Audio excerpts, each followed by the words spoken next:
6 motherships, the most powerful warships in the galaxy, each one the size of a city, carrying thousands of warriors and enough firepower to destroy entire planets.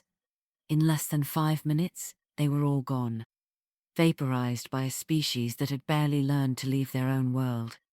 The galaxy had never seen anything like it, and they had never seen anything like humanity.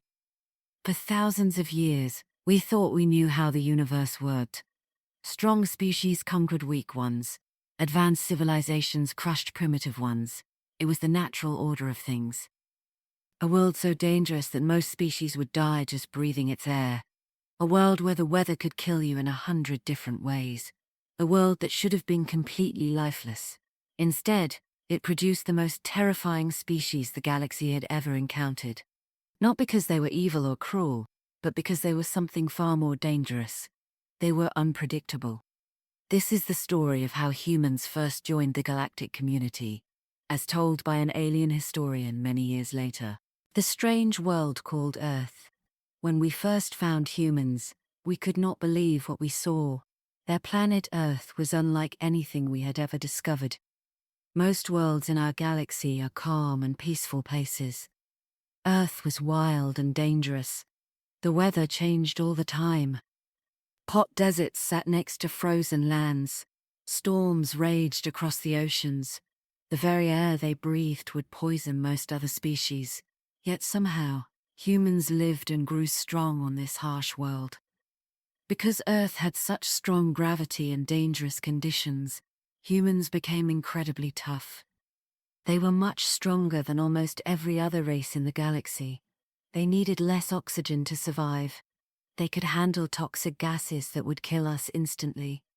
At first, we thought they were just another race of strong but simple creatures.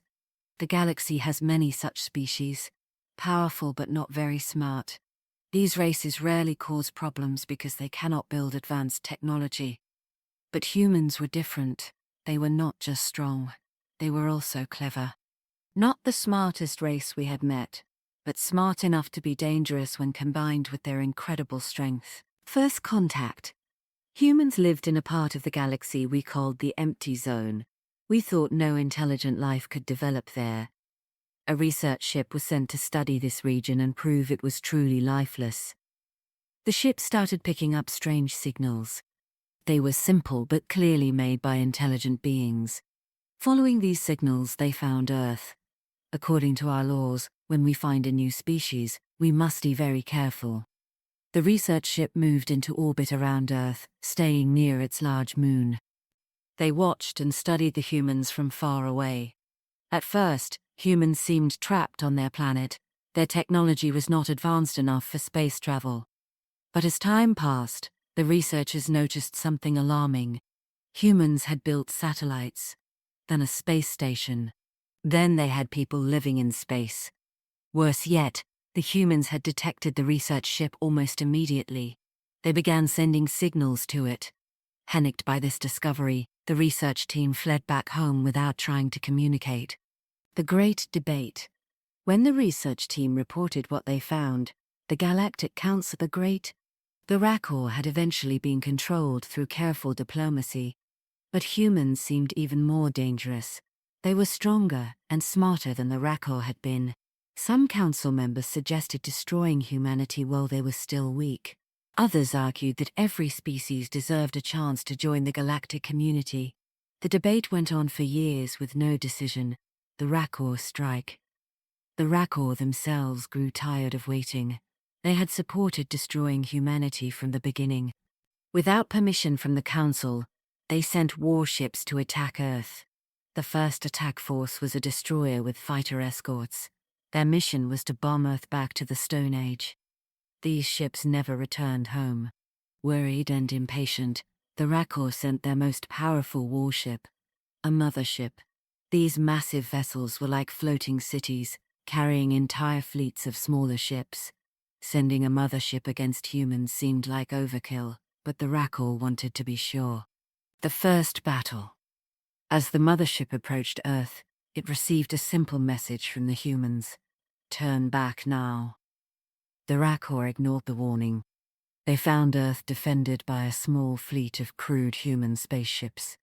The battle began, and at first, the Rakor were winning easily. Their reports back home described how they were destroying the primitive human fleet. The mothership's final message was confident. Victory is assured. Beginning extermination process. Then, silence. 5 minutes later, distress signals arrived from the surviving Rakor ships. Only one message was clear. Mothership destroyed. Attempting retreat. 20 years of peace. The destruction of their mothership was a huge embarrassment for the Rakor. It was also terrifying for the rest of the galaxy. How had humans destroyed such a powerful ship so quickly? A large exclusion zone was created around Earth. No one was allowed to go near it. The Rakor were punished diplomatically for their unauthorized attack. For 20 years, everyone left humanity alone. The human counterattack. After 20 years of quiet, the Rakor border world suddenly sent out distress calls. They were under attack.